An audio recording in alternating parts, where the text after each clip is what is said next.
힐링가족 여러분 안녕하세요. 여러분 이번에도 귀한 분 모셨습니다. 한국투자신탁운용 디지털 ETF 마케팅본부 본부장님 김찬영 상무님 모셨습니다. 네, 안녕하십니까. 네, 상무님 반갑습니다. 네, 반갑습니다. 상무님 인상이 너무 젠틀하십니다.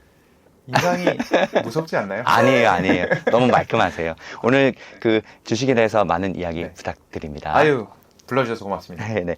간단하게 먼저 그 자기소개 경력 소개 부탁드려요. 네, 저는 20년째 금융회사 다니고 있는 직장인이고요. 원래는 펀드 쪽 업무로 직장 생활을 시작했는데 2015년부터 ETF에 관계된 회사로 이직을 하게 되면서 ETF 업계에 발을 딛게 됐고요. 횟수로 8년 정도 됐네요. 그래서 국내에 있는 자산운용사 그리고 홍콩에 있는 자산운용사 다 모두 ETF 관련된 업무를 좀 하면서 ETF에 관련된 사항들 이렇게 힐링 여행자 같은 유튜브 채널에도 나오고 궁금하신 거 있으시면 도와드리고 뭐 그러고 있습니다. 네. 벌써 20년 정도 관련 업계 네, 일을 하셨다고요? 네. 와, 엄청 영해 보이셔서 저 20년 이야기 듣고 깜짝 놀랐습니다. 아닙니다. 오늘 많은 정보 부탁드려요. 네네네. 궁금한 게 많은데 예. 바로 이제 질문 시작해 보겠습니다. 네. 저희 채널에서도 사실 그 ACE ETF 이야기를 많이 하고 있어요. 네네네. 먼저 저희가 이제 추천하는 ACE ETF 종목 중에 이제 세 종목에 대한 이야기를 먼저 여쭤볼까 해요. 네. 첫 번째 종목은 에이스 G2 전기차 앤 자율주행 액티브 종목이에요. 네. 먼저 이 세 가지 종목들 이야기하기 전에 예. 에이스가 얼마 전에 이름을 바꿨잖아요. 네. 언제부터 바꿨었죠? 한번 이야기 다시 부탁드려요. 네, 저희는 ETF 브랜드를 이제 에이스라는 브랜드를 쓰고 있는데 아마 많은 투자자분들 또 시청하시는 분들 이제 낯서실 수도 있습니다. 에이스는 침대 브랜드죠. 그렇죠. 그래서 에이스 이제 어색하실 수 있는데 원래는 저희는 킨덱스라는 ETF 브랜드를 썼었습니다. 그래서 저희 한국투자신탁운용이 ETF의 브랜드로 킨덱스라는 브랜드를 약 2008년부터 작년인 2022년까지 14년 정도 사용을 해 오다가 작년에 2022년 10월 달쯤에 저희가 좀 심기일전해서 워낙 ETF 시장 경쟁도 치열하고 워낙 투자자분들이 이제 스마트해지셔서 이제 원하시는 상품도 있고 이런 것들을 적극적으로 이런 유튜브들 채널을 통해서 이제 표출을 하시기 때문에 저희가 더 이제 고객들, 투자자분들한테 더 다가가서 그분들이 필요로 하는 상품들 편리하게 투자하실 수 있도록 도울 수 있게 그런 의지를 가지고 좀 해보자. 그래서 브랜드를 전격 에이스 ETF로 교체를 했고요. 작년 10월부터 이제 에이스 ETF로 저희 회사 ETF 브랜드를 정해서 사용하고 있습니다. 개인적으로 말씀드리자면 에이스라는 이름 괜찮습니다. 깔끔하고요, 짧고요, 잘 들어와요. 아유, 고맙습니다. 네. 바로 이제 또 질문해 보겠습니다. 네. 먼저 G2 전기차 자율주행 액티브 네. 만드시게 된 계기, 특징 어떤 것들이 있을까요?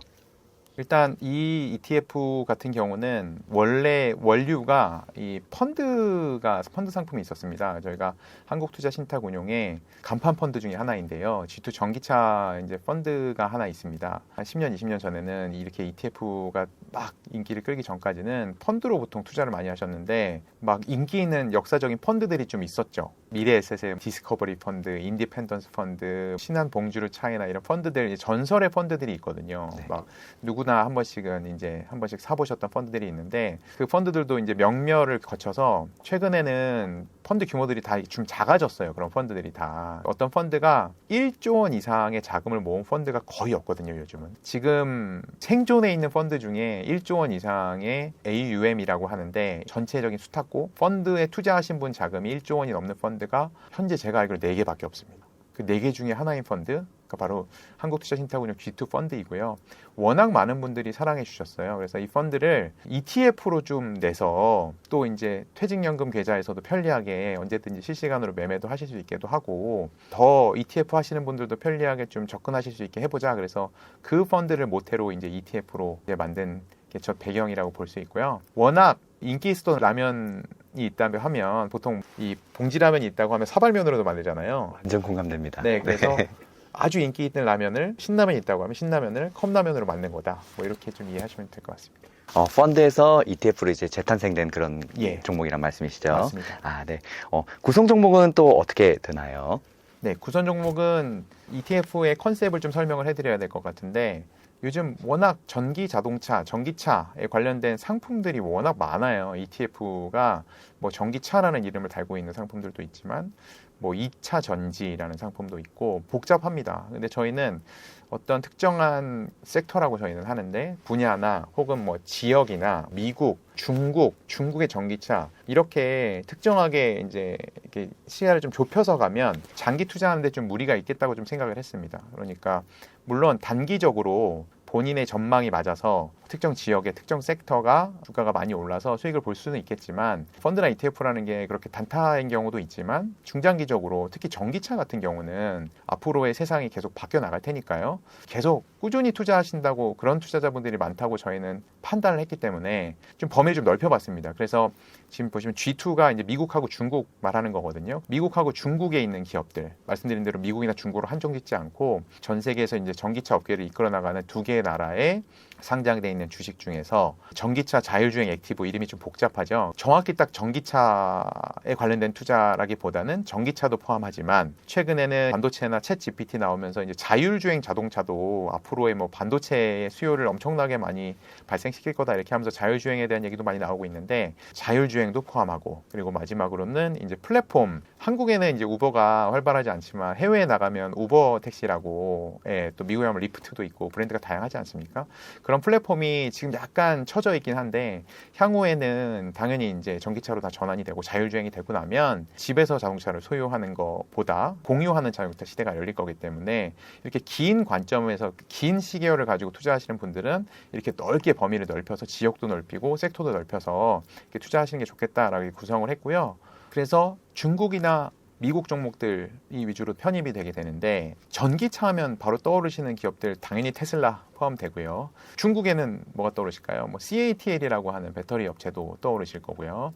딱 떠올렸을 때 직접적으로 연관되는 전기차 종목들도 있지만 저희 ETF 안에는 애플이나 뭐 엔비디아, 이런 종목들도 다 들어갑니다. 뭐 자율주행이나 반도체나 뭐 이런 것들 다 포함되기 때문에 그런데요.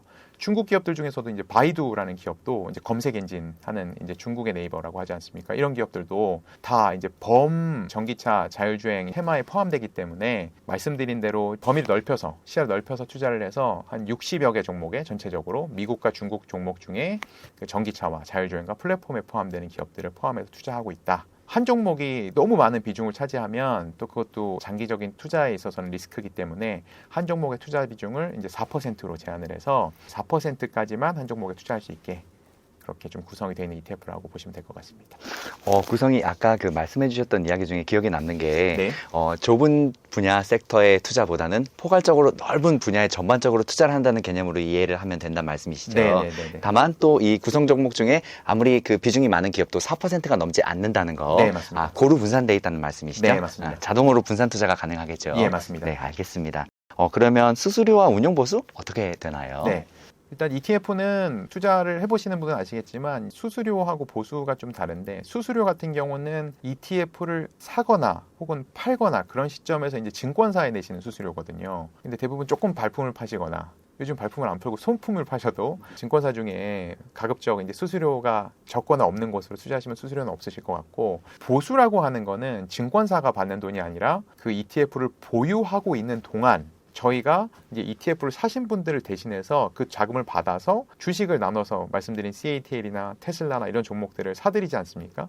중간에 리밸런싱이라고 해서 비중이 너무 4%를 넘어가면 다시 바꿔드리기도 하고, 이걸 관리해드리는 비용으로 이제 저희가 받는 비용인데 1년에 0.29%를 저희가 수취를 하고 있습니다. 근데 그거는 투자자분들의 계좌에서 직접 저희가 뭐 징구하는 건 아니고요. ETF 가격에 녹아서 ETF 가격에 연에 0.29%씩 조금씩 가격이 좀 낮게 형성되게 돼서 투자자분들은 이 ETF의 보수가 얼마인지를 정확히 아시긴 좀 어려우세요.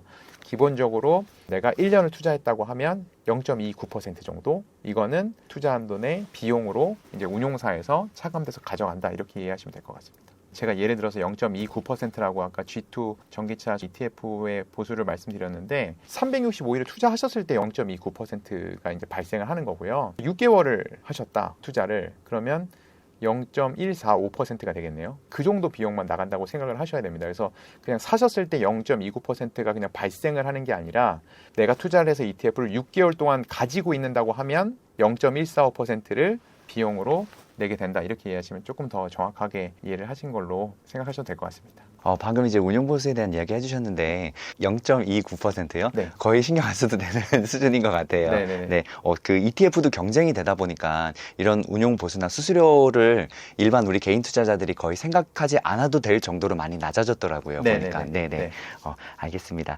그러면 이 상품은 장점 그리고 전망 어떻게 보시고 계세요? 장점들이 또 뭐가 있을까요? 네, 저희 ETF 상품의 장점은 앞서 말씀드린 대로 장기, 특히 적립식으로 투자하는데 굉장히 적합한 상품이라는 겁니다. 이게 지역을 좁히거나 아니면 뭐 산업을 좁히거나 뭐 배터리에만 투자하던가 아니면 공유 자동차에만 투자하던가 이런 식으로 투자하는 범위를 좁히게 되면 굉장히 짧은 시간에 큰 수익을 볼 수도 있지만 짧은 시간에 큰 손실을 볼 수도 있죠. 그래서 이 2차 전지나 자율주행 혹은 플랫폼 공유 자동차가 되겠죠. 이런 것들의 전망이 앞으로 점점점 2년, 3년 뒤에, 5년 뒤에 이렇게 좀 좋아진다고 전망하시는 분들은 꼭 이렇게 분산된 포트폴리오의 전기자동차 테마 ETF로 투자하시는 게 적합하다고 생각합니다. 그게 장점이라고 볼 수 있을 것 같고요. 그리고 전망이라고 말씀드리면 2018년 당시에도 5년 전이죠. 5년 전에도 ETF 업계에 몸을 담고 있었는데 당시 이제 2차 전지 ETF가 처음으로 세상에 나왔을 때인데 나오자마자 2차 전지에 대한 그 냉랭함을 저는 잊을 수가 없습니다. 상장이 됐는데 투자자분들이 당시에 테슬라 자동차가 한국에 거의 없었습니다. 네. 물론 있긴 있었는데 지금보다는 현저하게 적었죠, 숫자가. 그렇다 보니까 아니 전기차가 언제 한국에 이게 다 깔리겠느냐. 네. 물론 나중에는 되는데 이게 먼 미래다라고 생각을 좀 하셨거든요. 지금은 올해도 2차 전지 ETF 관련된 들이 가장 뜨겁거든요. 그러니까 이미 뭐 전기차가 주변에 과반수 이런 건 아니지만 꽤 많은 전기차 숫자가 늘어났고 지금 그런 투자들이 굉장히 활발하게 이루어진다고 생각을 하면 앞서 말씀드린 저희는 전기차 외에도 자율주행이라는 큰 테마 그리고 이제 공유 플랫폼 자동차 플랫폼에 투자를 하는데 저는 시간이 지나면서 지금은 멀리 보이겠지만 이 자율주행 뭐 자율주행을 써보신 분도 한국에 계시겠지만 대부분은 아직 안 써보셨을 겁니다. 그래서 이게 지금은 또 멀어 보이시겠지만 금방 또 3년이 다가올 거거든요. 그래서 이렇게 분산된 포트폴리오로 지금 뭐 반도체 수요도 자율주행 자동차 때문에 이제 엄청나게 커질 거라고 예상을 하고 있지 않습니까? 그래서 멀리 보이는 긍정적 전망이 아니라 생각보다 굉장히 가까운 근시일 내에 다가오는 긍정적 전망으로 이런 섹터들을 바라보고 또 이런 ETF도 전망을 좀 해볼 수 있는 거 아닌가 생각을 하고 있습니다. 네. 네. 다음 질문 해보겠습니다. 네. 지금 말씀하신 이 ETF는 타사들도 비슷한 종목들이 많이 있을 거예요. 맞습니다. 그렇죠. 에이스만의 특별한 장점, 또 그 다른 것들이랑 차별화된 거, 우리는 어떻게 이제 구성 종목을 구상했다든지 조금 더 이렇게 이게 개성을 이야기해 줄 수 있는 이야기 또 없을까요? 네. 저희의 개성이라고 하면 말씀드린 대로 타사의 ETF 같은 경우는 뭐 배터리라든가 아니면 중국의 전기차라든가 이렇게 특정한 좁은 범위로 좀 제한을 해서 투자를 해서 그게 시점에 따라서 굉장히 좋을 수 있지만 저희의 개성이라고 하면 아주 넓은 범위에 투자를 해서 훨씬 더 변동성은 적겠죠. 네, 저희의 개성은. 그만큼 안전하겠죠. 네. 훨씬 안전할 겁니다. 이제 종목도 말씀드린 대로 딱 테슬라 이렇게 투자하는 게 아니라 저희는 애플이라는 종목도 있고 뭐 엔비디아라는 종목도 있고 이건 반도체 아니야? 이런 거 있지만 자율주행에 연관되기 때문에 엔비디아도 담고 있거든요. 이렇게 분산되어 있기 때문에 이게 주가가 특히 계속 투자를 하시다 보면 상승하는 구간도 있는데 하락하는 구간도 있는데 늘 하락하는 구간에서 이제 보통 매도나 이제 뭐 환매나 이제 투자를 중단하게 된 욕구가 생기는데 그런 것들을 자체적으로 이제 분산 투자를 통해서 제어가 될 수 있다 보니까 그게 투자자분들의 매력을 느끼실 수 있는 포인트가 될 것 같기도 하고 또 말씀드린 대로 1조 원 이상이 투자되어 있는 아주 인기 있는 펀드 굉장히 많은 국내 투자자분들이 그 펀드를 투자하시거든요. 그 펀드를 ETF를 통해서 간편하게 또 투자할 수 있는 것도 또 하나의 개성이라고 말씀드릴 수 있을 것 같습니다. 다음 이 종목은 배당금이 혹시 있나요? 어떻게 돼 있나요? 이 종목은 주식에서 배당금들이 나오게 되거든요. 애플도 배당을 하고요. 뭐 엔비디아도 뭐 이런 종목들이 배당을 하지 않습니까? 그럼 배당금을 저희가 수취를 하게 되면 저희는 그거를 돌려드리지는 않고요. 현금으로 들어온 금액을 다시 비율대로 주식을 다 삽니다. 네, 그래서 다시 그 주식 수를 늘리는 것으로 투자하기 때문에 별도로 매월이나 매분기나 뭐 매년에 배당금이 나온 걸 다시 투자자한테 돌려드리는 건 없다. 하지만 그게 없어지는 건 아니고 주식 수가 늘어나서 가치가 다시 늘어나게 된다. 이렇게 이해해 주시면 감사할 것 같습니다. 네, 알겠습니다. 다음 종목 질문해 보겠습니다. 두 번째로 여쭤볼 질문은 네. 글로벌 브랜드 탑 10 블룸버그예요. 네. 먼저 어떤 종목인지 만들게 되신 계기, 특징 어떤 것들이 있을까요? 이 종목은 굉장히 의미가 있는 종목입니다. 저희 회사의 이제 사장님께서 최근에 이제 한 1년 전에 회사를 옮기셔서 이제 한국투자신탁운용 회사 전체를 맡고 계시고 또 당연히 에이스 ETF도 맡고 계신데 이제 한국에 이제 ETF를 처음 소개하셨던 네네. 원년의 주역이시기 때문에 맞습니다. ETF의 아버지세요. 네, 배지기상님. 이렇게 네네. 불러주시는 분들도 많이 있으시고요. 근데 사장님께서 처음에 이 회사에 1년 전에 오셔가지고 처음으로 내신 ETF입니다. 이런 ETF를 투자자한테 소개하고 싶다. 이런 ETF를 뭐 2년 뒤든 3년 뒤든 이거 내가 상장시킨 거야 라고 뿌듯하게 할 만큼 투자자들한테 자신 있게 권할 만한 ETF를 만들자라고 해서 그게 배경이 돼서 이제 상품이 구성되게 됐는데요. 이름에서 보시는 것처럼 브랜드 탑 10. 각 분야에서 브랜드의 힘이 가장 센 기업들 1등만 10종목을 10%씩 투자하는 ETF입니다. 각 분야 하시면 너무 광범위하시겠지만 전기차 하면 당연히 테슬라고요. 전 세계에서 그렇겠죠. 네. 은행 종목이라 그래서 JP모건이라는 은행도 있고요. 네. 우리 생활용품 파는 P&G도 있고요. 네. 또 금방 떠오르실 만한 종목들은 반도체는 엔비디아가 있고요. 이런 식으로 이제 각 분야별로 브랜드력이 정말 짱짱한 남들이 넘볼 수 없는 그런 종목들을 딱 10종목 고르고 10종목을 딱 10%씩 투자해 가는 겁니다. 그래서 그런 컨셉의 ETF라고 보시면 될 것 같습니다. 그 구성 종목은 이제 탑 10이니까 네. 이제 그 분야별로 1등에 10종목 정도를 하고 있다. 네. 비중은 10%로 동일하겠네요. 예, 맞습니다. 아, 네. 알겠습니다. 요거는 수수료랑 운영보수 어떻게 되나요? 이 종목은 말씀드린 대로 수수료는 사고 파실 때 증권사에다가 이제 내시는 거고 ETF로 운용하는 저희 같은 자산운용사한테 내시는 비용은 1년에 0.5%입니다. 1년을 보유하셨을 때 그 정도 비용을 납부를 하시는 거고 뭐 한 달 보유하고 계시면 0.04% 조금 넘겠네요. 12분의 1로 나누면 그 정도 비용이 발생한다고 보시면 될 것 같습니다. 그러면 이 종목은 상품 장점이나 배경, 전망은 어떻게 될까요? 네. 이 상품의 장점은 저희가 한 번 정해놓고 그 10종목을 1년, 2년 쭉 투자하는 게 아니라 저희가 중간중간에 6개월마다 점검을 합니다. 그래서 계속 아직도 이 브랜드력이 강한 건지 아닌지를 판단을 해서 1위, 2위가 바뀌는 경우에는 종목을 교체해드리거든요. 6개월마다. 다시 또 10%로 비중을 맞추고요. 그러니까 내가 정말 1등 기업들에만 투자를 하고 싶은데 한 종목에만 투자하는 건 좀 리스크가 있다. 뭐 한때는 뭐 엔비디아 같은 반도체가 되게 또 좋은 시절 또 나빴던 시절이 있지 않습니까? 그래서 한 종목 투자하는 건 아무래도 부담스럽지 않습니까? 근데 최고의 기업에 투자하고 싶은 욕구는 당연히 있으시고요. 그런 걸 자동으로 저희가 대신 10종목을 투자해 드리면서 중간에 신경을 쓰지 않으셔도 항상 6개월마다 리프레시 다시 신선하게 다시 1위가 된 기업들을 점검하고 다시 리밸런싱해서 계속 재투자를 해드리는 그런 종류의 ETF라고 보시면 될 것 같고요. 전망은 워낙 이런 기업들이 면면이 물론 뭐 테슬라도 지난해 하락을 좀 했습니다만 가장 그 분야에서 1위의 기업이기 때문에 역시 이것도 장기 투자로 계속 가져간다고 하시면 실패보다는 성공 확률이 훨씬 더 높다고 저희는 생각을 하고 있거든요. 그래서 각 기업들이 워낙 영업이익도 잘 내고 있고 뭐 브랜드력뿐만 아니고요.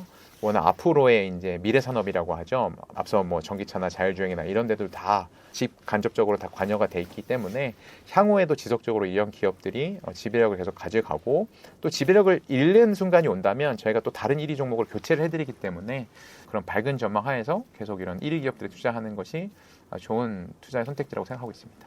다음 질문 또 해보겠습니다. 네. 방금 이 종목도요. 사실 지금 방금 말씀드린 컨셉의 이런 ETF가 타사들이나 외국에도 또 많이 있는 걸로 알고 있어요. 탑 클래스별 분야별로 이렇게 투자하는 거. 에이스만의 장점? 어떤 것들이 있을까요? 좀 부각시킬 수 있는 것들. 네. 일단 정확한 이 컨셉으로 갖고 있는 ETF는 없고요. 그러니까 저희만 가지고 있는 컨셉의 ETF인데 말씀드린 대로 이걸 저희는 동일 가중이라고 하거든요. 그러니까 다 10%씩 똑같은 비율로 투자하는 동일 가중이라고 하는데 동일 가중의 장점이 분명히 있다고 봅니다. 저희가 S&P 500이나 나스닥이나 이런 걸 투자하실 때는 당연히 애플이 이렇게 사이즈가 큰 회사니까 애플에 S&P 500에 한 번에 투자하시다 보면 애플에만 많이 투자하시게 되고 작은 종목은 덜 투자하시게 되잖아요. 근데 이런 식으로 동일 가중으로 투자를 하시다 보면 뭐 시가총액은 다를 수 있죠. 애플과 테슬라가 다르고 테슬라와 엔비디아가 다르겠지만 1,000만 원이 있다고 하면 100만 원씩 나눠서 투자할 수 있는 효과가 있는 거거든요. 그래서 그런 동일 가중으로 투자하시고 또 중간에 주가가 너무 많이 올라서 특정한 뭐 테슬라의 주가가 너무 올라서 비중이 12%, 13%가 되면 저희가 6개월마다 다 10%로 내려놓습니다. 그래서 주가가 많이 오른 종목들은 오른 만큼 팔아가지고 다른 종목을 골고루 분산해서 사거든요. 이게 자동으로 리밸런싱이 되면서 동일 가중을 계속 유지하기 때문에 그런 점이 이제 장기 투자로 계속 이걸 모아가시기에는 가장 적합한 스타일의 ETF가 아닌가 생각을 하고 있습니다. 네, 그 상징적인 종목들을 편하게 투자하고 싶을 때 괜찮을 것 같아요. 네, 저희 딸 계좌에도 있고요. 실제로 있습니다. 저희 딸 계좌에는 ETF가 몇 종목이 없는데 그 중에 한 종목이 이 종목이고요. 저도 딸한테 물려주고 싶어서 우리 뭐 디즈니란 종목을 투자자분들이 이제 자녀 있으신 분들은 좀 어린 자녀가 있으시면 디즈니를 많이 사주시거든요. 저희 종목에도 원래 디즈니가 있었는데 최근에 이제 종목이 액티비전 블리자드로 좀 바뀌긴 했거든요. 엔터테인먼트 분야 1위 이런 식으로 정말 이걸 대대손손 물려줘도 손색이 없는 종목들을 계속 갖고 있기 때문에 장기적으로 물려주셔도 충분히 손색이 없을 만한 상품이라고 생각하고 있습니다. 네. 따뜻한 말씀 좋습니다. 네, 네. 이 종목 혹시 배당금이 있나요? 어떻게 돼 있나요? 이 종목 역시 말씀드렸던 종목들 뭐 테슬라, 엔비디아, JP모건, P&G 배당금이 작지 않은데 그 배당금을 ETF가 현금으로 받게 되면 그 현금을 투자자한테 바로 현금으로 분배하지 않고요. 달러로 들어오겠죠. 대부분의 달러를 다시 그 10종목을 분산해서 10%씩 나눠서 주식을 더 삽니다. 그래서 ETF 가치가 또 올라가고 가격도 올라가고 이런 구조로 되어 있습니다. 다음 질문 또 해보겠습니다. 다음은 에이스 글로벌 반도체 탑4 플러스 솔렉티브인데요. 네. 저희 개인적으로 저희 채널에서 네. 저희 아버지께서 네. 이 종목 엄청나게 많이 이야기하셨어요. 네. 주식 하시는 분들 스타트가 네. 삼성전자로 보통 많이들 시작하십니다. 그래서 네. 제일 많이 이제 알고 있으니까. 맞습니다. 근데 삼성전자는 투자하고 싶은데 또 외국에도 투자하고 싶어. 근데 나는 너무 잘 모르겠어. 하는 분들한테 딱이라고 그러더라고요. 네. 이제 주식을 시작하시는 분들한테. 네. 이제 구체적으로 설명 부탁드려요. 일단은 요 종목 만들게 된 계기 또 특징들 뭐 어떤 것들이 있을까요? 네. 저희는 이제 반도체의 이제 슈퍼 사이클이 좀 올 거다 이렇게 좀 예상을 하고 있는 이제 금융회사 중에 하나인데요. 슈퍼 사이클이라고 하면 보통 메모리 반도체 기업들의 영업이익이 한 50% 이상에 도달하게 되면 보통 이제 슈퍼 사이클이라고 이제 간주를 하게 되는데 역사적으로는 1990년대 중반 이제 대부분의 이제 젊은 분들은 모르실 텐데 조금 연세가 있으신 분들은 자기 집에 이제 컴퓨터가 처음 들어왔던 때가 1995년, 6년, 7년 뭐 요 부근일 겁니다. 그때가 이제 각각 집에 컴퓨터가 놓여지고 우리 집에도 컴퓨터가 있다. 그래서 슈퍼사이클이 그때가 처음이었고 두 번째 슈퍼사이클은 2017년, 18년에 또 일반 회사들도 직원들의 데이터들, 회사의 데이터들을 다 서버로 옮기는 트렌드가 발생을 하면서 이제 두 번째 슈퍼사이클 발생했는데 저희는 곧 뭐 자율주행이나 요즘 챗 GPT 이런 것도 굉장히 핫하죠. 이런 것들이 반도체 수요를 굉장히 폭발시킬 거라고 생각을 좀 하고 있습니다. 근데 반도체 투자가 생각보다 어렵습니다. 그래서 반도체 투자를 솔직히 반도체를 뭘로 만드는지도 잘 모르시는 투자자분들이 굉장히 많습니다. 반도체를 뭘로 만들까요?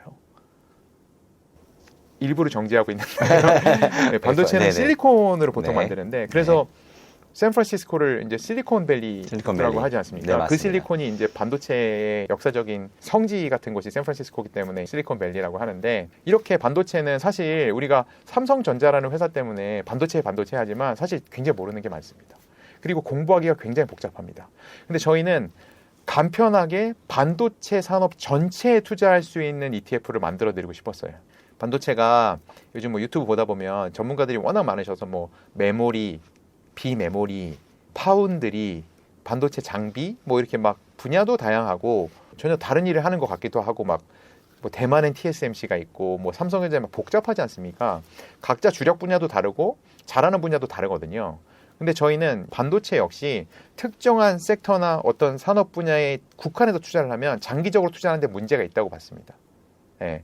반도체 역시 마찬가지거든요. 메모리는 현재 굉장히 안 좋은 상황에 있지만 예를 들면 뭐 장비 같은 경우는 좀 살아나는 조짐이 보이기도 하거든요. 이렇게 국면이 다 다르기 때문에 저희는 장비, 메모리, 비메모리 그리고 파운드리 이렇게 각 분야에 우리 예전에 4대 천왕이란 말이 있었는데 이것도 옛날 사람이네요.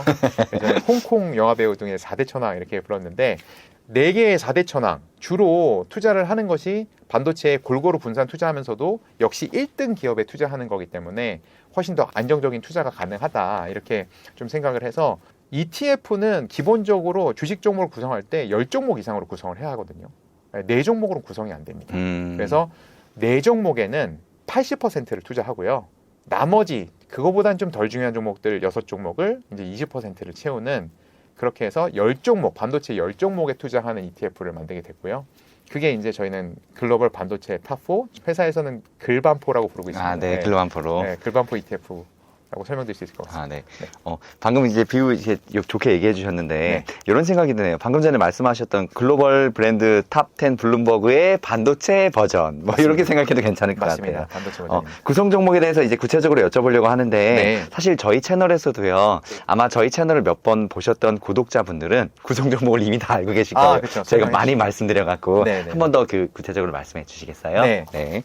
10종목밖에 안 되기 때문에 다 말씀드릴 수도 있고, 제일 기억을 해주셨으면 하는 게 4종목이죠. 탑4니까요. 그래서 메모리에는 우리가 잘 아는 삼성전자, 그리고 비메모리에는 엔비디아라는 종목이 들어가 있고요. 파운드리, 대만 기업이죠. TSMC라고 들어있고, 반도체 장비라는 ASML이라는 네덜란드 기업까지 해서 탑4가 되겠고요. 나머지 20%의 6종목은 퀄컴이라든가 인텔, 텍사스 인스트루먼트, 그리고 브로드컴, 그리고 어플라이드 머티리얼스, 그리고 어드밴스 마이크로 디바이스, 이렇게 6종목이 나머지 20%를 차지하고 있다, 이렇게 보시면 될 것 같습니다. 이 종목은 수수료나 운용보수 어떻게 이루어져 있나요? 네, 이 종목은 수수료는 이제 증권사에, 그러니까 이 ETF를 운용하는 운용 총보수라고 저희는 말씀드리고 있는데, 운용 총보수가 연 45bp, 0.45%입니다.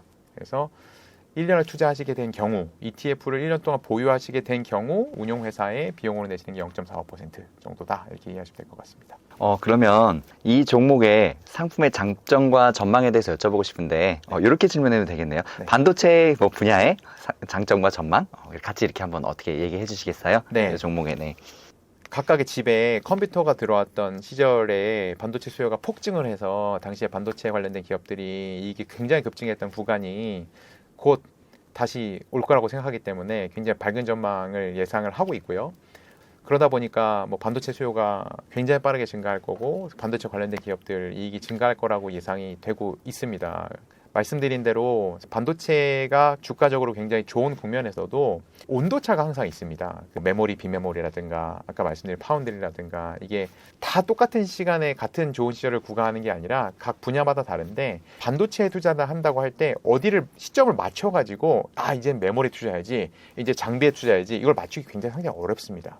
그렇다 보니까 역시 가장 각 분야의 1위 기업에 이렇게 좀 골고루 좀 분산을 해서 반도체 관련된 전 섹터에 투자할 수 있는 굉장히 손쉬운 방법으로 저희 ETF를 좀 기억해 주시면 감사할 것 같습니다. 그러면 역시 타사랑 그 비교해서 지금 이 종목 그 글로벌 반도체 탑4 플러스 솔렉티브만의 특별한 장점, 이 지금 종목 이름 자체가, 구성 자체가 굉장히 타사 대비 다르다고 생각해요. 네네, 상징적이라고 생각하는데 어떻게 생각하세요? 이 에이스 지금 이 종목만의 장점이라 하는.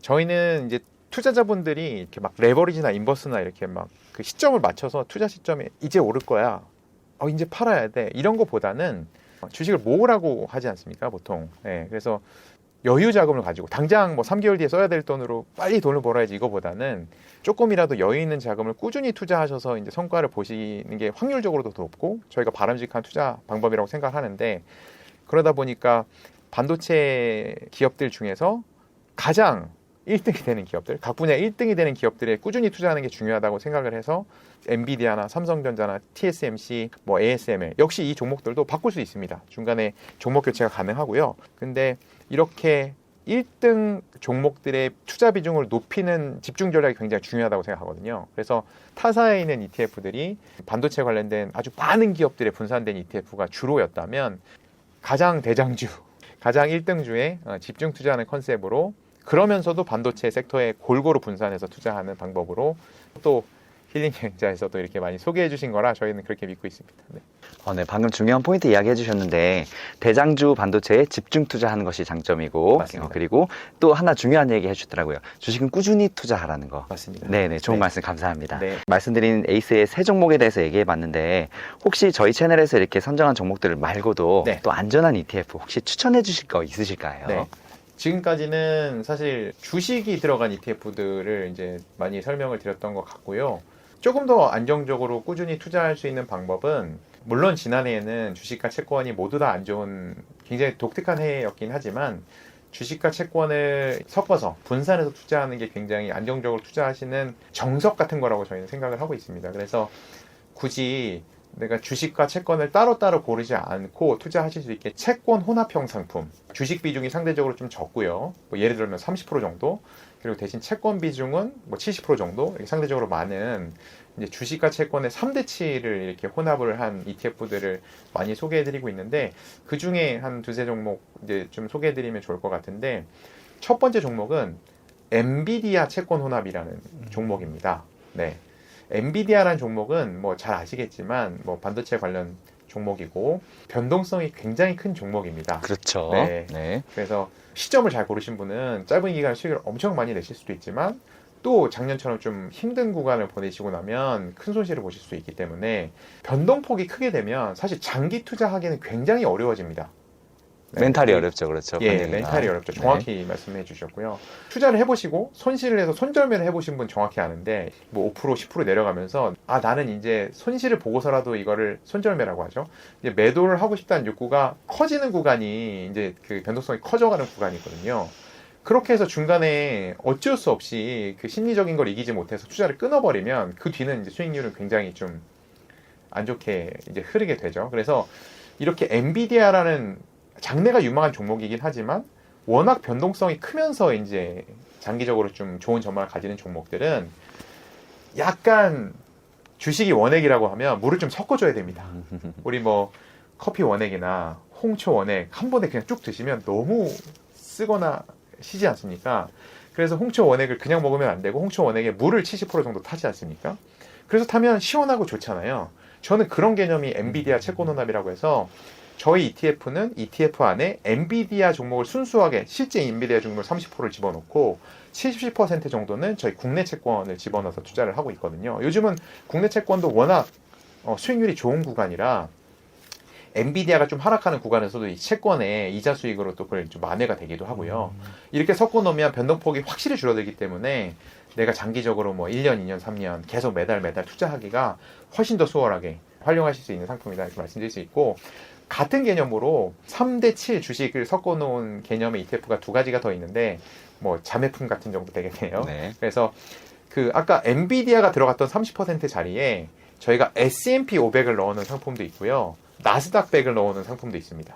주식 30에 채권 70을 투자하시는 걸 굉장히 추천을 많이 드리는데, 엔비디아라는 종목이 너무 한 종목이어서 엔비디아가 뭐 지금은 괜찮겠지만 2년 3년 뒤에 안 좋을지 어떻게 알아 이렇게 좀 걱정이 되시는 분들은 S&P 500이나 나스닥 100을 30% 들어가 있고 그 나머지는 채권으로 운영되는 ETF들을 바라보시면 훨씬 더 안정적이고 가슴 졸이지 않으시면서 투자를 이어나가실 수 있다 이렇게 좀 추천드리고 싶습니다. 이게 지금 보니까 채권과 주식의 혼합형이란 말씀이시죠. 네. 굉장히 개성 있는 구성인 것 같아요. 네. 추천해주신 세 종목들이 전부 다 채권이잖아요. 네. 채권에 대한 개념 좀 한 번 더 설명 부탁드려도 될까요? 네. 채권은 예금과 주식의 중간에 있는 걸 채권이라고 설명을 가끔 드리거든요. 뭐 물론 채권을 잘 아시는 분들은 이 설명이 재미가 없으시겠지만 채권을 들어는 봤는데 뭔지 잘 개념이 이해가 안 되시는 분들은 예금하고 주식의 성격이라고 말씀드리는 이유가 예금과 비슷한 점을 먼저 말씀드리면 좋을 것 같습니다. 우리 은행에 가서 정기예금을 가입하면 요즘 정기예금 금리도 굉장히 높죠. 그래서 충분히 만족할 만한 금리를 주기도 하는 것 같은데요. 그러면 1년 동안 내가 은행에다 돈을 빌려드리는 대가로 은행이 저한테 4%, 5% 이렇게 정해진 금리를 1년 뒤에 주지 않습니까? 채권은 그런 성격이 있습니다. 채권은 은행에 저희가 정기예금을 하면 은행한테 돈을 빌려주는 거지만 채권 같은 경우는 저희가 빌려주는 대상을 정해서 돈을 빌려주는 거라고 생각하시면 됩니다. 그래서 국가한테 빌려주면 미국에다 빌려줄 수 있거든요. 그럼 미국 국채가 되는 거고요. 한국 국채도 있을 수 있고요. 삼성전자한테 빌려준다고 하시면 삼성전자 채권이 되는 거고요. 뭐 다른 뭐 현대자동차면 현대자동차 채권이 되는 거죠. 그래서 상대방 회사한테 돈을 빌려주는 대가로 특정한 기간을 정해놓고 1년 만기라고 하면 1년 있다가 3년 만기라고 하면 3년 있다가 정해진 이자율의 이자를 이자소득으로 받게 된다. 이게 예금에 가까운 특성이고요. 아까 제가 예금과 주식의 성격이 같이 갖고 있다고 말씀드렸는데 주식의 성격과 비슷하다고 한 점은 정기예금을 은행에서 가입한 다음에 그 통장을 집에 고이 모셔놓으면 그 정기예금의 통장의 가격이 변하진 않거든요. 그리고 정기예금을 중간에 사고 팔 수 없습니다. 사고 파시면 이제 감옥 가셔야 될 수도 있고 예, 실명제에 따라서 예, 감옥 가셔야 될 수도 있는데 근데 채권은 예금의 성격과 처음에 비슷했지만 지금은 이제 또 주식의 성격과 비슷한 점이 채권은 중간에 사고 팔 수 있습니다. 처음에 제가 현대자동차한테 돈을 빌려드렸어요. 1년에 5% 이자를 받기로 하고 빌려드렸었는데 갑자기 요즘 뭐 연말이 되면 내년이 되면 금리가 떨어진다고 하죠. 그러면 제가 5% 받기로 약속을 하고 현대자동차에 빌려줬기 때문에 저는 1년이든 3년이든 만기까지 계속 1년에 5%씩 이자를 받게 되는데 갑자기 시장 전체 금리가 막 떨어지면서 4%, 3%, 2%막 갑자기 뜻하지 않게 금리가 막 떨어지는 구간이 나면 그때부터는 현대자동차는 이제 5%씩 이자를 안 주고 2%씩 주게 되거든요. 그러면 사람들은 2%가 적혀 있는 현대자동차 채권보다 5%가 적혀 있고 제가 들고 있는 채권을 훨씬 더 가지고 싶으실 거예요. 네. 그런 구간에서는 채권을 다른 분한테 파실 수가 있습니다. 처음에 제가 현대자동차 1,000만 원을 빌려드렸는데 이 5%를 받기로 된 증서기 때문에 찾기가 어려운 거겠죠. 금리가 떨어지고 나면. 그래서 이 1,000만 원짜리 증서를 다른 분한테 1,500만 원에 뭐 1,200만 원 이렇게 파실 수도 있는 거여서 중간에 이렇게 주식처럼 사고 파실 수도 있고 가격이 변할 수도 있다. 네. 이런 점이 주식하고 비슷하다. 그래서 예금과 주식의 중간 성격일 거다. 이렇게 설명을 드릴 수 있을 것 같습니다. 네. 그러면 이제는 주식에 대한 전반적인 질문들을 한번 해볼까 해요. 네. 편하게 그냥 생각 이야기해 주시면 됩니다. 네. 먼저 개인 투자자들이 주식으로 손해를 많이 보는 이유를 저희는 이제 단타에 대한 이야기를 해요. 네. 단타의 위험성에 대해서, 아니면 또 종목 선정의 중요성에 대해서, 네. 이런 것들을 어떻게 생각하세요? 개인 투자자들이 주식으로 손해를 많이 보는 이유에 대해서. 일단 본능대로 움직이셔서 그런 것 같아요. 보통 저희가 본능대로 하면 살이 찌잖아요. 그래서 자기 전에 꼭 라면이 먹고 싶고 그런 거 아니겠습니까? 근데 투자도 본능이 있는 것 같거든요. 기본적으로 모든 투자자는 또 인간은 짧은 시간에 많은 돈을 벌고 싶은 게 인지상정이죠. 모든 투자자들의 마음인 것 같고요. 그러다 보니까 당연히 하루에 뭐 0.2%, 0.3% 이렇게 움직이는 것보다는 하루에 3%, 4% 움직이는 게 훨씬 더 매력적으로 보이겠죠. 투자자들한테. 그러다 보니까 투자자분들이 변동성이 큰 상품들을 많이 투자하시게 되고 많이 투자하시고 난 다음에는 하락을 조금만 하게 돼도 워낙 하락폭이 크다 보니까 못 참아내시고 바로 이제 손절로 가게 되시는데 이런 것들이 큰 이유라고 생각하고요. 본능하고 반대로 해야 되지 않을까. 저는 야채는 거의 아예 안 먹거든요. 근데 네, 고기만 좋아하는데 근데 뭐 제가 싫어도 야채를 먹어야 또 오래 살고 건강하게 사는 거 아니겠습니까? 그런 것 같습니다. 그래서 투자하실 때는 본인의 본능하고 좀 역결이어서 어려우시겠지만 반대 방향의 생각을 좀 하시는 게 투자에는 좀 유용하지 않나 생각하고 있습니다. 네, 방금 중요한 이야기 하나 해주셨는데, 네. 우리의 본능, 네. 그 본능에 대한 이야기를 해주셨고, 네. 그 다음에 이제 짧은 시간에 큰 돈을 벌려는 욕심 때문에, 네. 이게 변동성이 큰 걸로 이어지고, 네. 곧 이것은 손절로 이어진다. 네, 네, 이 말씀이시죠? 네. 그리고 고기를 좋아하신다. 네. 네, 웃자고 한 네, 소리입니다. 네, 네, 네. 다음 질문 해보겠습니다. 네, 네. 우리 기본적으로 우리가 투자를 하면 네. 자산 배분을 꼭 해야 한다고 말씀을 드리고 있어요. 자산 배분의 이유, 자산 배분의 중요성, 우리가 이걸 자산들을 왜 나누어서 투자를 해야 되는지, 네. 생각 좀 부탁드려요. 네. 보통 운전 처음 시작하면 1, 2년 차가 굉장히 겁이 없죠. 쓱쓱 운전하고 사고도 좀 많이 나고요. 근데 한 10년, 20년 이렇게 운전을 하다 보면 굉장히 겸손해지시죠. 네, 운전도 조심하시게 되고 뭐 20년이나 운전을 했지만 그래도 내가 운전을 못한다고 이렇게 좀 낮춰서 생각하시기도 하고. 근데 자산 배분이라는 것 자체가 투자에 있어서 겸손함의 표현인 것 같아요. 주식이 올라갈지 금리가 내려가서 채권 가격이 올라갈지 내가 맞출 수 없다고 인정하는 거죠. 자산 배분이라는 건. 그래서 일단 겸손함을 시작하는 게 자산 배분이라고 생각하고요. 자산 배분의 실질적인 이득, 뭔가 유용성은 변동성을 줄이는 거에 있다고 봅니다. 변동성이 커지면 아무래도 투자를 계속 길게 이어나가기가 어렵습니다. 그게 뭐 적리식으로 투자하시든 한꺼번에 투자하시든 마찬가지인데요. 손실폭이 조금씩 점점 커지고 사람마다 다릅니다. 그 손실폭이 뭐 10%가 이제 가슴이 콩닥콩닥 하시는 분도 있고 한 마이너스 30은 돼야 콩닥콩닥 하시는 분도 있는데 당연히 어떤 분이든 이제 변동성이 커진다고 하는 건 당연히 그 포인트 내가 너무 아프지만 매도해야 되겠다는 포인트를 건드릴 확률이 높아지는 거죠. 그래서 자산 배분을 해서 그 변동폭을 줄여서 내가 손절을 할 수밖에 없는 구간을 못 다다르게 하는 게 자산 배분의 유용성, 목적 이런 게 아닐까 생각을 하고 있습니다. 네. 또 중요한 이야기 해주셨는데요. 네. 투자는 일단 겸손한 마음으로 우리가 투자를 해야 된다. 네. 그렇죠. 그리고 변동성을 줄이기 위해서 자산 배분을 하는 것이고, 네. 그 다음에 손절을 역시 줄이기 위해서 네. 그것들 자산 배분을 해야 된다는 네. 말씀이시죠? 네. 네, 알겠습니다. 네. 좀 쉬어가는 질문 하나 해볼까 하는데, 상무님에게 나에게 네. 1억 원이 있다면 네. 네. 어떻게 하실 생각이세요?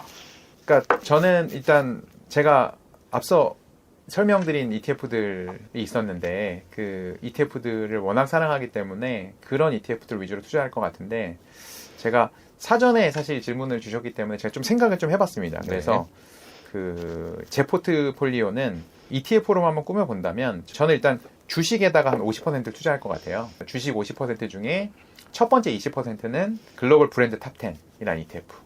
가장 전 세계 섹터별로 1등 종목들을 투자하는 게 진리인 것 같고요. 투자해서 그게 20%. 그리고 최근에 앞으로 한 3년, 5년에 이 반도체 이제 슈퍼사이클을 기대하면서 글반포, 글로벌 반도체 탑4에 또 20% 정도.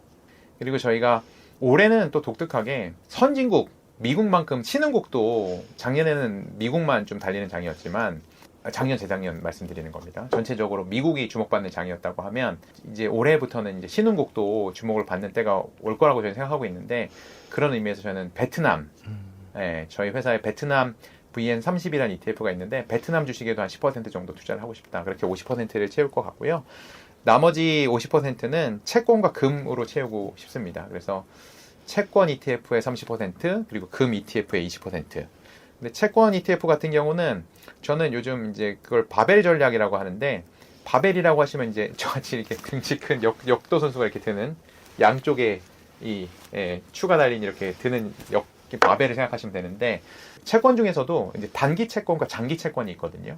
최근에는 단기 채권이 금리가 더 높더라고요. 그걸 장단기 금리 역전이라고도 뭐 얘기하는데 그래서 단기 채권도 충분히 매력이 있어서 저희 회사 ETF 중에 단기 채권 액티브 ETF라는 상품이 있습니다. 그래서 미국 달러 단기 채권 액티브 ETF의 15% 그리고 저희의 미국 30년 국채 액티브라는 ETF가 있는데 거기에도 15% 그래서 15% 10%를 채워서 30% 채권에 투자하고 나머지 20%는 저희 ETF 중에 금 현물에 투자하는 KLX 금 현물 ETF라는 상품이 있습니다. 그래서 금 현물에 투자하는 그 ETF의 20%를 나머지를 비중을 채워서 주식 5, 채권 3, 금 20% 이렇게 저는 1억의 포트폴리오를 구성할 것 같습니다. 와, 그 1억이 갑자기 꽁돈으로 생겼는데 네. 지금 100%를 전부 다 투자로만 채우셨네요.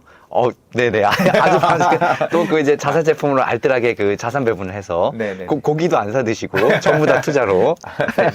네, 알겠습니다. 네. 다음 그 질문 또 해볼게요. 네. 저희는 그 레버리지 종목들을 추천하지는 않아요. 네. 아무래도 저희가 구독자분들이 이제 40대 이상의 중장년층 분들이 많으시기 때문에 네. 아무래도 안전한 것 위주로 저희가 투자를 이제 권유해 드리는데 네. 이런 레버리지 종목들, 뭐 인버스, 장단점과 위험성에 대해서 어떻게 생각하세요? 한번 이야기 부탁드립니다. 네. 저도 이제 ETF 경험이 조금 있다 보니까 그 레버리지나 인버스 ETF를 명망 있는 전통 있는 ETF 해외에 있는 운용사에서 이제 교육을 하거나 그런 강의를 들을 기회가 있었는데 보통 레버리지나 인버스 ETF를 보통 오토바이에 비유합니다. 오토바이는 뭐 자동차보다 훨씬 위험하긴 하지만 때로는 목적지에 굉장히 빨리 데려다 줄 때가 있죠. 차들이 엄청 길에 막혀 있는 경우에는 차로는 도저히 그 시간 안에 갈 수 없지만 오토바이로는 이렇게 슉슉슉슉 이렇게 가면서 금방 목적지에 도달하는 경우가 있지 않습니까? 근데 오토바이가 분명히 유용할 구간이 분명히 있습니다. 너무 뭐 정체 시간에 구간에 그런 때는 있겠지만 사실 오토바이 굉장히 위험하죠. 그렇죠. 사고가 한번 나면 자동차 사고랑은 비교가 안 되지 않습니까? 딱 그 비유가 너무 적합한 것 같아서 이제 말씀을 꺼내드렸고요. 레버리지나 인버스가 무조건 위험하다고 하면 그건 말이 안 되는 것 같고요. 레버리지나 인버스는 잘 활용하면 단기에 정말로 누가 봐도 혹은 뭐 내가 확실하게 확신이 있는 상황에서 이 주가가 많이 오를 것 같다라고 하면 뭐 레버리지 투자하는 거 우리 뭐 아파트도 다 레버리지 투자라고 하지 않습니까? 난 5억밖에 없는데 5억을 빌려서 아파트를 사면 레버리지 투자 아닙니까? 그래서 그런 구간이 있지만 사실 그렇게 확신이 드는 구간은 인생에 있어서 투자의 인생에 있어서 그렇게 많지 않다. 잘 활용하지 못하실 거면 뭐 투자를 안 하셔도 괜찮은 상품인데 혹시 좀 내가 투자에 관심이 워낙 많고 또 이런 것들도 공부해보고 싶다 그럼 공부를 하신 후에 투자를 하시면 되지 않을까 좀 생각되고요. 저는 고기도 좋아하고 많이 먹는 걸 좋아하다 보니까 가끔 이제 밥을 많이 먹다 보면 단추를 하나 풉니다. 네. 네. 무슨 말씀을 드리고 싶냐면 고기에 대한 예의죠. 내가 투자 자금이 1억밖에 없는데 그래서 1,000만 원씩 10개 ETF에 투자를 했습니다. 근데 하나가 1,000만 원을 더 투자하고 싶은데 난 돈이 더 없어요.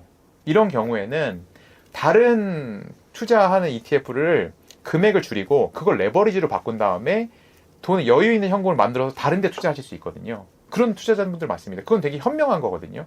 그러니까 내가 우리나라 코스피 지수에 투자하는 ETF에 1,000만 원을 투자할 걸 코스피의 레버리지 ETF에 500만 원만 투자하면 500만 원은 다른 데 투자하실 수 있는 거예요. 네.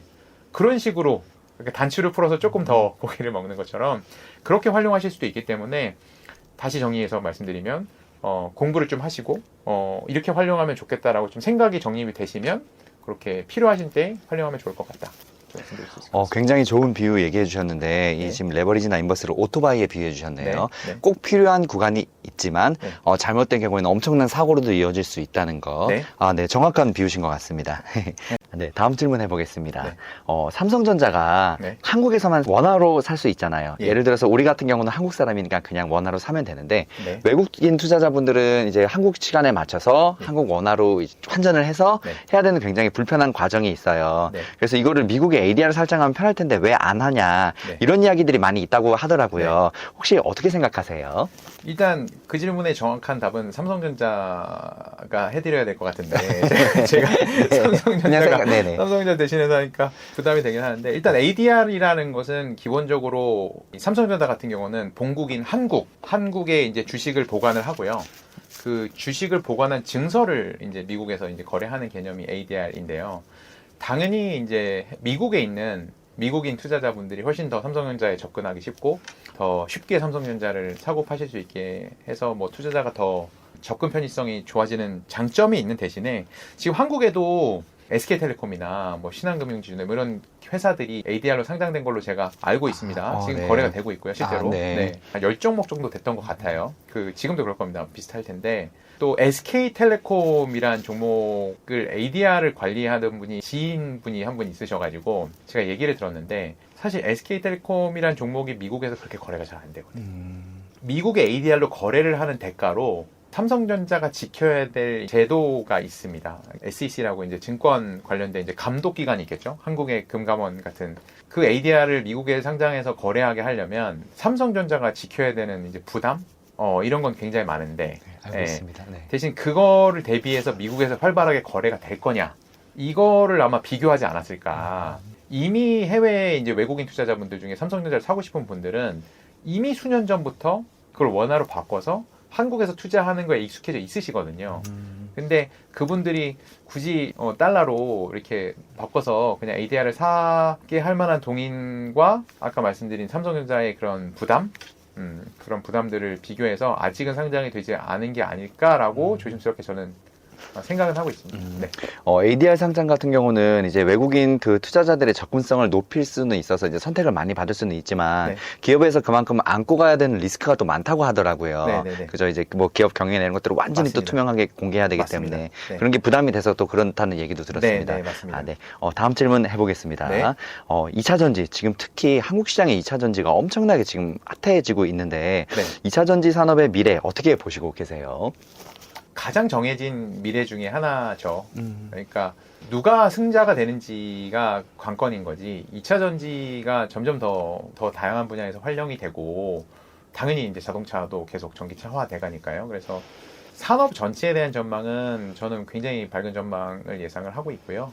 대신 이제 특히 투자자들 입장에서는 이제 누가 승리자가 될 건지 옥석을 가리는 게 굉장히 중요하다고 봅니다. 그래서 한국에 있는 회사들도 있지만 뭐 최근에 뭐 중국에 있는 회사들도 있고요. 네, 그래서 회사들 꼼꼼히 보기 어려우신 분들은 여러 회사들한테 이제 분산해서 투자하시는 게 맞겠다라고 생각하고 있습니다. 네, 일단은 정해진 미래인데 그 미래는 이제 밝은 미래다라는 네, 말씀을 네. 해주셨고요. 그 다음에 옥석을 가리는 게 물론 중요하겠죠. 예를 들어서 네. 테슬라 같은 경우는 이제 전기차 하면 테슬라라는 상징적인 기업이 됐으니까 네. 그런 것들처럼 이제 상징적으로 어느 게 올라오느냐 그 싸움이 이제 될 것 같다는 말씀이시죠. 네. 그리고 한 종목보다는 전반적으로 ETF에 투자하는 게 더 안전하지 않을까 이렇게 네. 말씀을 해주셨네요. 맞습니다. 네, 좋습니다. 다음 질문 또 해보겠습니다. 네. 얼마 전에 네. 그 혹시 들어보셨어요? 태조 이방원이라고 사람들이 들어봤습니다. 이런 이야기들을 되게 이렇게 핫하게 이야기했다. 최근 네. 좀 많이 시들해지기는 했는데 네. 이런 것들처럼 이제 새로운 또 이런 종목이나 이런 분야들이 생길지 네. 어떻게 보시고 계세요? 아니면 혹시 이런 뭐 급등주들을 너무 쫓아다지 말라고 생각하시는지 좀 그냥 전반적인 이런 그 산업들에 대한 생각이나 이야기 부탁드려요. 네. 네네. 태양광이나 뭐 조선, 태조 이방원 얘기하셨는데 맞추기가 어렵죠. 그러니까 그 전기차나 뭐 반도체나 이렇게 좀 뚜렷이 보이는 트렌드도 있지만 뭐 중간중간에 잠깐 또 친환경 ESG 이런 얘기도 좀 있었고 또 반짝 오르다 내려가기도 하고 이런데 이게 근데 원래 뭐 모든 게 그렇지만 멀리서 바라보면 굉장히 긴 상승 추세인데 그 안에는 굴곡이 굉장히 많지 않습니까? 그래서 이제 어느 시점에 들어가서 어느 시점에 나가 이렇게 시점을 골라서 투자하기는 굉장히 어렵다고 생각을 하고 있고요. 기본적으로는 내 투자 자산이 뭐 1억 원이라고 할 때 한 50 정도의 자산은 우리 미국 S&P 500이라든가 나스닥 100이라든가 이렇게 장기 우상향하는 기본적으로 이제 자본시장이 자본주의가 계속 유지된다는 가정하에는 계속해서 이렇게 성장할 수 있는 시장에 대해서 그러니까 핵심이 되는 종목들은 이제 매매 없이 계속 유지를 하고요. 이런 트렌디한 종목들, 뭐 테마형 상품, ETF, 투자 이런 것들은 그때그때 맞춰서 매매를 해주셔야 될 것 같아요. 태조 이방원이야. 그럼 태조 이방원을 다 투자하시는 게 아니라 그때그때 봐서 이런 테마들 중에 이 테마는 앞으로 장기성도 있는데 가격도 저렴한 건지 꼼꼼히 보셔서 투자하셨다가 목표하는 수익률 정해놓으시고 그 수익률 다다르시면 또 매도도 하시고 너무 적극적인 매매는 아니더라도 단기의 매매는 아니더라도 그래도 6개월 1년 단위에 내가 어느 정도 목표한 수익률이 낮거나 혹은 반대로 내가 수익을 예상하고 들어갔는데 손실이 어느 정도 터치하면 중간에 잘라내고 다른 투자로 또 다시 교체하는 이런 좀 투자의 적극성이 좀 있어야지 이런 테마형 투자들을 하실 수 있다고 생각하고 있습니다. 네. 중요한 이야기 해주셨는데요. 이런 그 테마형 그 주식들은 맞춤형으로 전략을 짜서 투자를 하라는 거. 네. 그리고 주기적으로 리밸런싱을 잘 해야지 이제 네. 손해를 많이 줄일 수 있다는 말씀 해주셨네요. 네. 네. 알겠습니다. 네. 다음 질문 해보겠습니다. 국내 서학개미들이 제일 좋아하는 종목들, 네. 테슬라, 엔비디아. 정말 많이 하락했다가 1월에 반등을 좀 했죠. 네. 그리고 또 이 종목들이 물론 대장주니까 다시 올라가겠죠. 근데 전망 어떻게 보시고 계세요? 네, 저도 개인적으로 좋아하는 종목들이라 네. 뭐 일단 말씀드리기 전에 전망이 좀 좋았으면 좋겠네요. 네네. 네. 보유 종목이니까. 네, 저도 이제 가지고 있는 종목이다 보니까 일단 작년 같은 경우는 40년 만에 50년 만에 금리가 급등하는 구간이었기 때문에 지금 40, 50대 분들도 한 번도 보시지 못한 금리 급등 구간이니까 네. 당연히 이런 테슬라나 엔비디아 같은 종목들은 성장주는 당연히 불리할 수밖에 없습니다. 금리에 따라서 할인율이 달라지니까요. 향후에 벌어들일 이익에 대한 이제 할인율이 달라지니까 당연히 주식의 가치 자체를 다시 계산해야 되는 상황이 오죠. 그래서 가격이 떨어지는 거는 피할 수 없는 구간이었고, 뭐 물론 테슬라 같은 경우는 이제 일론 머스크 님이 또 중간에 뭐 트위터도 있었고, 뭐 노이즈를 내셔서 그게 또 더 증폭이 된 경우도 있지만, 저는 올해는 좀 다를 거라고 보고 있습니다. 일단 이유는 당연히 이제 금리가 작년처럼 더 급등하긴 어렵죠. 네.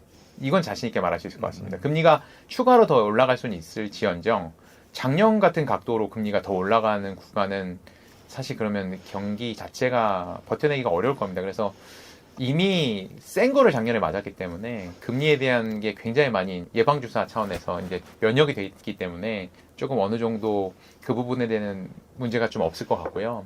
더군다나 최근에는 이 테슬라라는 기업도 돈을 잘 벌지 않습니까? 예전에 성장주라고 하면 금리가 올라가면 무조건 성장주는 약세, 뭐 가치주가 뭐 상대적으로 강세 이런 거였는데 사실 최근에는 성장주들도 실적을 잘 이익을 내는 성장주들이 대부분이기 때문에 사실 최근에 그렇게 금리의 영향이 크지가 않거든요. 뭐 10년, 20년 전보다. 그래서 오히려 올해 같은 경우는 작년에 너무 과도하게 하락된 부분을 이제 되돌릴 수 있겠다. 거기다가 운이 좋게도 금리까지 만약에 조금 빠져준다면 뭐 지금은 계속 뭐 긴축의 분위기도 왔다 갔다 하고 있죠. 근데 빠져준다면 생각보다 큰 상승이 올 수도 있다.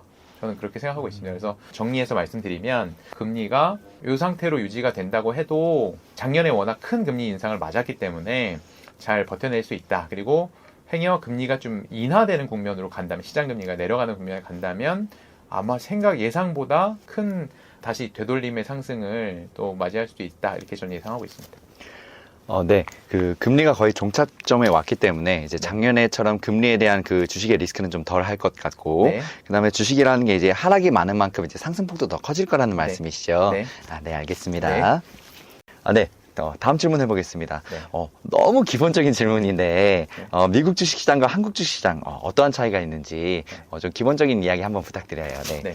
보통 이제 주식시장을 좀 재미없는 표현이지만 이제 효율적 시장과 비효율적 시장으로 좀 나누기도 하거든요. 이게 말은 되게 어려운데 개념 자체는 어렵지가 않습니다. 효율적인 시장이라고 하면 보통 이제 그 미공개 정보 이용이 안 되는 시장을 말합니다. 그러니까 우리 삼성그룹의 이재용 회장님만 아시는 회사의 기밀, 그걸 제가 어떻게 알게 돼서 투자를 해도 그렇게 돈을 벌 수 없는 그런 시장을 효율적 시장이라고 하거든요. 그러니까 굉장히 모든 정보들이 낱낱이 공개되어 있는 상황을 효율적인 시장이라고 생각하시면 될 것 같고, 비효율적인 시장이라는 경우는 보통 그런 어떤 특정한 정보들에 의해서 그 정보를 아는 분들은 이제 미리 주식을 사고 파셔서 돈을 벌 수도 있는 시장을 비효율적인 시장이라고 하는데, 근데 이건 되게 상대적인 겁니다. 그러니까 뭐 미국 시장과 중국 시장, 중국 시장과 한국 시장, 상대적으로 뭐가 더 효율적인지 비효율적인지 구분하는데, 미국 시장이 확실히 한국 시장보다는 굉장히 효율적이라고 볼 수 있죠. 아무래도 투자자 참여가 워낙 많고요. 한국 시장에 전 세계 투자자가 와서 투자하진 않지 않습니까? 예, 근데 미국 시장은 전 세계인이 투자를 하죠. 미국 S&P 500에, 나스닥에, 애플에, 종목들에 투자를 하기 때문에 어떤 특정한 사람이 혹은 투자자가 뭐 그분만 아는 정보를 통해서 그 종목으로 수익을 내기가 거의 불가능한 시장입니다. 예, 그래서 가장 효율적인 시장으로 불리고 한국은 그것보다 좀 비효율적인 시장이다. 이렇게 좀 상대적인 비교를 좀 해드리고 싶습니다. 네. 네. 깔끔하게 얘기해서 이제 효율적과 비효율적 이야기 해주셨네요. 그 시장 규모가 미국 같은 경우는 워낙 크니까 이제 예를 들어서 작은 세력이나 이런 것들을 흔드는 게 불가능, 완전히 투명한 시장이고, 한국은 아무래도 좀 이제 그것보다는 조금 떨어질 수밖에 없는 그 수준의 그 시장이다. 네, 알겠습니다. 또 다음 질문 해보겠습니다. 저희 그 대답해 주실 때도 금리 이야기 해주셨잖아요.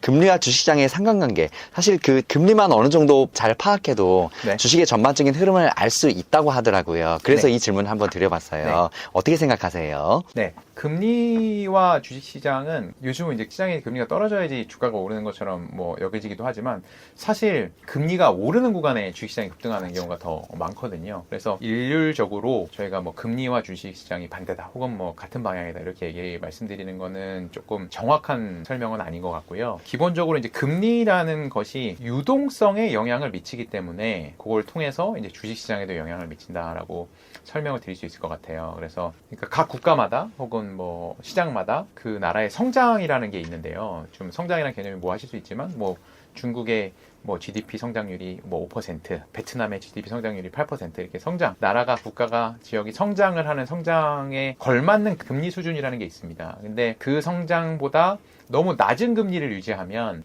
시장의 유동성이 너무 넘치게 되는 거예요. 그 성장에 걸맞지 않는 낮은 금리로 인해서 유동성이 너무 커지게 되면 주가는 이제 과도하게 이제 상승을 하게 되는 경우가 있고요. 또 반대로 그 성장보다 금리가 너무 높게 되면 아주 타이트하게 시장을, 그러니까 유동성이 흐르지 않게 수도꼭지로 완전히 잠궈버리는 거죠. 그렇게 되면 유동성이 너무 말라버려서 주식시장이 급락을 할 수도 있는 것 같아서, 결론적으로 말씀드리면 금리와 주식시장의 관계는 이제 금리가 그 국가에 혹은 그 시장의 적정한 수준의 금리에서 벗어나게 되는 경우에 그것이 유동성에 이제 영향을 미치고, 그 유동성으로 인해서 주식시장이 상승하거나 하락하게 된다. 이렇게 말씀드릴 수 있을 것 같습니다. 네. 이어지는 질문인데요. 금리뿐만 아니라 이런 고용지표나 물가지표, 이런 또 경제지표들을 같이 또 파악하는 게 앞으로 우리가 주식시장을 알 수 있는 그 가이드가 될 수 있다고 하더라고요. 이런 것들에 대해서 어떻게 생각하고 분석하시고 계세요? 사실 이제 지표 같은 것들도 역시 앞서 말씀드린 거랑 조금 일맥상통한데, 이것들이 이제 그런 지표들이 결국 궁극적으로는 깔때기처럼 다 모여서 이 시장의 유동성을 어떻게 가져가게 할 거냐에 영향을 미친다고 생각을 해요. 그래서 미국처럼 지금 실업률이 너무 낮게 유지되는, 역사적인 낮은 실업률을 이제 유지하게 되는 경우에는 이제 당연히 이제 조금 긴축, 이제 사람들이 고용이 잘 되고 뭔가 잘 이루어지고 있다는 거죠. 그러면 금리를 좀 높여서 긴축으로 가서 이제 뭔가 경기를 좀 식혀야겠다고 생각을 하게 되죠. 정부나 이제 중앙은행에서요. 그러면 당연히 이제 유동성이 감소하는 쪽으로 가게 되고, 그럼 그것들이 주식시장에 결국 전체적으로 부정적인 영향을 미치기 때문에 제가 어떤 주식을 갖고 있어도 당연히 큰 그림에서는 부정적인 영향을 미칠 수밖에 없기 때문에, 그런 것들을, 그걸 저희는 이제 주식시장에서 매크로라고 하지 않습니까? 매크로 상황들을 지켜봐야 이게 전체적으로 계절이 가을, 겨울인지 봄, 여름인지 이게 두 개로 구분한다고 하면요. 그래서 혹시 봄, 여름이 오는 구간이다. 그러면 이제 유동성이 좀 풍부해져서 내가 지금 혹시 종목을 잘 못 고르더라도 전체적으로 주시장이 올라가니까 큰 손실이 없겠다. 이렇게 이해하실 수도 있는 거고. 그래서 지표들은 기초 공부인 것 같아요. 개별적인 공부를 하기 전에 그걸 저희는 이제 탑다운이라고 하기도 하는데요. 이제 매크로를 먼저 공부를 해서 전체적으로 지금 유동성이 좀 풍부해서 주식시장이 좋을 때인지 나쁠 때인지 이런 것도 좀 파악을 하고 들어가서 점점점 좁혀서 어느 산업, 어느 테마, 그 안에 종목 이렇게 좁혀가는 게 이제 정석적인 투자이기 때문에 그런 지표들을 살펴보시는 것도 가장 기초적인 의미에서 중요하다, 이렇게 말씀드릴 수 있을 것 같습니다. 다음은 중국 이야기 해볼까 하는데요. 네. 중국이 이제 제로 코로나에서 위드 코로나로 급 전환하면서 네. 초반에 감염자가 엄청 폭증했다가 지금 이제 다시 괜찮아지면서 리오프닝이 올 거다, 아니면 또다시 패닝에 빠질 거다, 이런 양단론이 있는데 네. 앞으로 중국 어떻게 생각하시고 계세요? 중국은 이미 PMI나 뭐 PPI나 이런 지표들이 이미 확연히 턴어라운드 이제 좀 돌아섰습니다. 네, 그래서 경제가 실제로 살아나는 모습을 보이고 있고, 저도 중국의 통계를 신뢰하고 있지는 않은데 제가 최근에 한 2년 동안 홍콩에서 살았거든요. 감염자 이런 숫자를 막 이렇게 정확하게 신뢰하지는 않지만 제가 듣는 언론이나 매체를 통해서 보면 거의 대부분의 중국의 본토, 북경이나 이제 상해가 있는 본토의 인구가 거의 감염이 됐다는 얘기를 들었거든요. 실제로 물건들이 이동하는 물동량 말고 사람들도 뭐 최근에 뭐 지하철을 타는 사람, 뭐 열차, 그리고 비행기 이런 것들 탑승객들 굉장히 빨리 늘어나는 거 봐서 이 코로나가 다시 재확산돼서 뭐 다시 봉쇄로 가거나 이런 위험의 확률은 굉장히 낮은 것 같고요. 저는 이제 완전히 위드 코로나로 다음 국면 포스트 코로나로 이제 사람들도 움직이면서 중국 경제도 좀 살아나고 이게 전반적으로 전 세계 경기에도 좀 도움이 될 거라고 생각하고 있습니다. 네, 다음 질문 해보겠습니다. 다음은 이제 우크라이나 러시아 전쟁에 대한 이야기인데요. 네. 주식시장에 갑자기 튀어나온 큰 변수잖아요. 네네네. 가스, 원유뿐만 아니라 원자재, 뭐 곡물, 방산시장, 물류, 유통시장, 변수가 이 전쟁 때문에 많이 생겼는데, 맞습니다. 이런 그 전쟁 이슈가 주식시장에 왜 영향을 미치는지 의견 좀 부탁드려요. 전쟁이 일어나면 러시아, 우크라이나 이런 전쟁 상황 때문에 뭐 한때 막 원자재 가격들이 굉장히 폭등을 했지 않습니까? 유가도 그렇고 지금은 좀 내려와 있지만요. 그래서 폭등하지 않아도 되는 자산군들, 농산물도 마찬가지고요. 이 전쟁으로 인해서 가격이 올라간 것들을 사야 되기 때문에 이제 사람들이 자원 배분의 왜곡이 일어난다고 저는 생각을 하고 있습니다. 저희도 그렇잖아요. 월급을 받았는데 요즘 김밥도 한 줄에 8,000원씩 하더라고요. 맞아요. 네. 네, 냉면도 뭐 15,000원씩 하더라고요. 아니 이렇게 너무 제가 계산해봤더니 한 달에 100만 원을 넘게 먹는 걸로 쓰더라고요. 저도 깜짝 놀랐는데 이렇게 갑자기 음식료 값이 오르면 제가 사봐야 되는 책, 영화는 못 보잖아요. 밥을 먹느라. 그러면 내가 제한된 소득 안에서 저의 자원이 다 음식으로 가고 그럼 책이나 영화에는 자원 배분이 안 되지 않습니까? 저의 자원이, 네. 저의 돈이. 그러면 음식은 그나마 또 괜찮은데 거기 또 원가가 올랐으니까 남는 게 없다고 하실 거고. 먹는 건 그래도 사수해야죠. 네.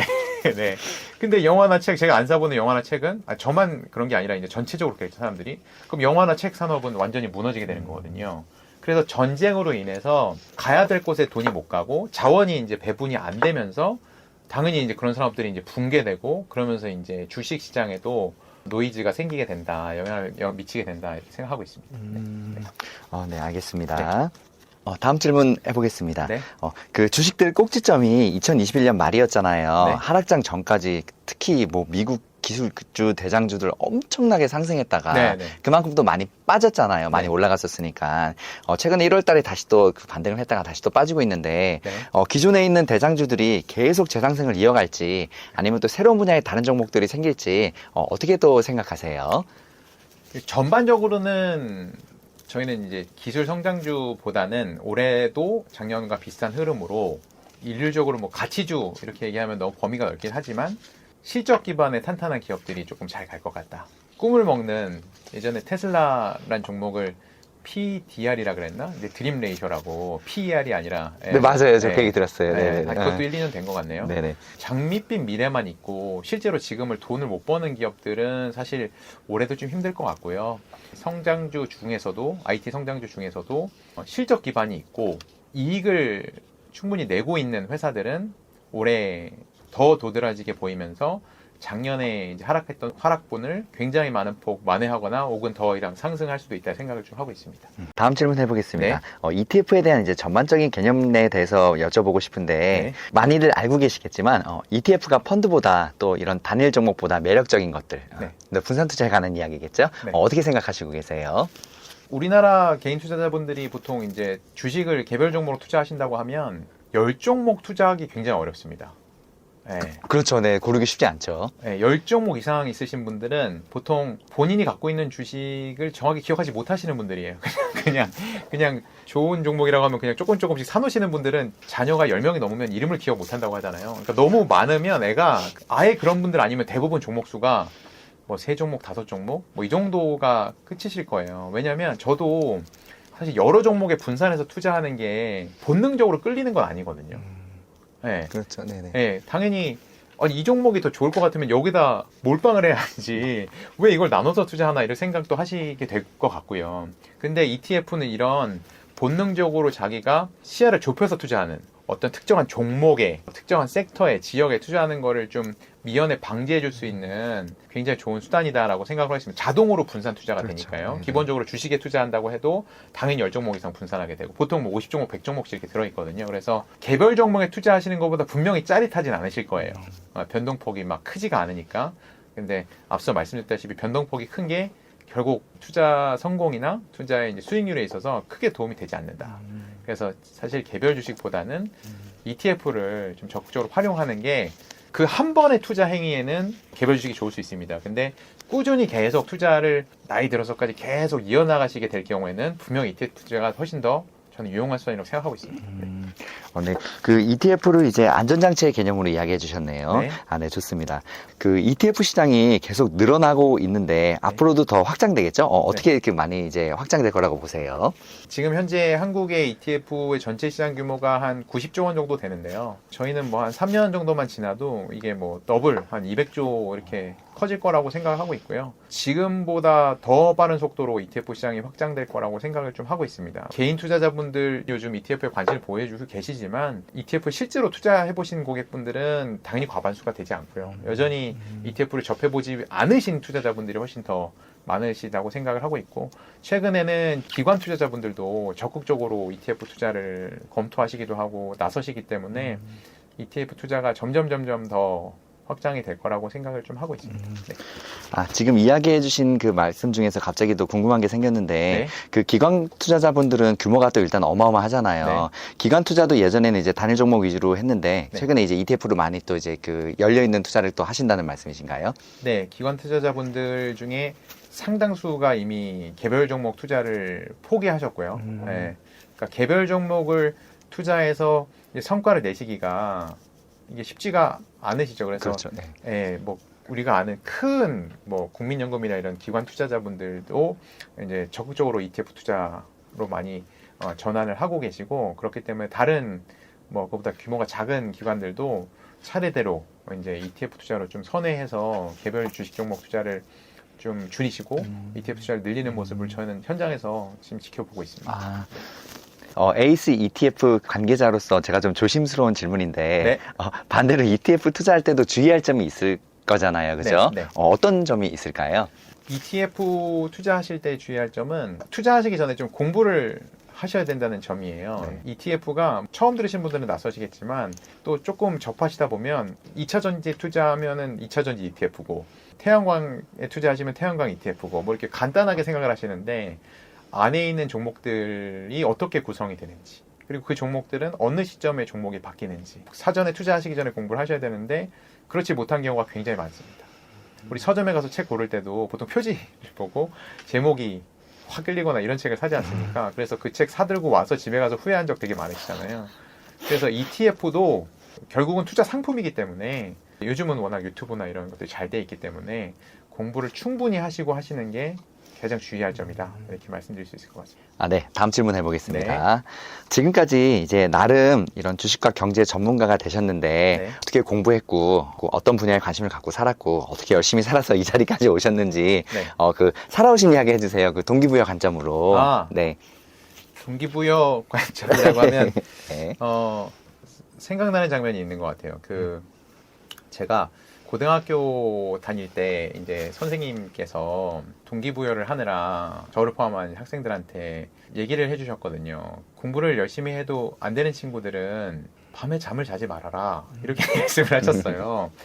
그래서 처음에는 당황했었는데 정말로 침대에 누워서 자는 거는 말고 엎드려서 한 조금씩 자고 진짜 본격적으로 잠을 자지 말아라는 얘기를 하셨었는데 그런 얘기를 하시면서 너네가 지금 보내는 한 2년, 뭐 2년 반의 시간, 고등학교 1학년, 3학년 때까지의 찐득찐득한 노력에 따라서 앞으로 20살부터 80살까지 꼬리표처럼 때론 학벌이 이제 그 공부의 정도가 계속 따라다닐 거다. 그래서 2년을 그렇게 열심히 안 살았던 걸 60년 동안 후회해야 된다라고 생각을 얘기를 하셨던 기억이 나요. 그래서 저는 이상하게 들리시겠지만 저는 월요일날 회사를 출근하면 꽤 됐는데 금요일날 퇴근길에 제가 교통사고로 죽는다는 상상을 꼭 합니다.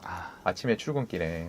그러면 금요일날 교통사고길에 제가 사망하면서 월화수목의 일정들이 주마등처럼 스칠 거라고 생각을 해요. 월요일에 내가 원래 만나주기로 했던 친구를 못 만나줬다던가 화요일에 회사에서 누가 날 도와달라고 후배 직원이 뭐 부탁을 했었는데 제가 바쁘다는 핑계로 매몰차게 좀 했다거나 수요일 날 꼭 보고 싶은 영화가 있었는데 피곤하다고 그냥 잤다거나 그러면 그런 것들이 다 눈을 감는 순간에 이제 주마등처럼 이제 지나갈 거라고 생각하는데 그렇게 저는 한순간 한순간을 아주 긴 1년의 시간인 것처럼 굉장히 집중해서 그렇게 매주 보내고 있거든요. 그렇게 열심히 살아와서 지금 이렇게 방송에도 참여할 수 있고 이렇게 된 것 같습니다. 네. 저희가 오늘 그 준비한 이제 질문은 여기까지인데요. 네.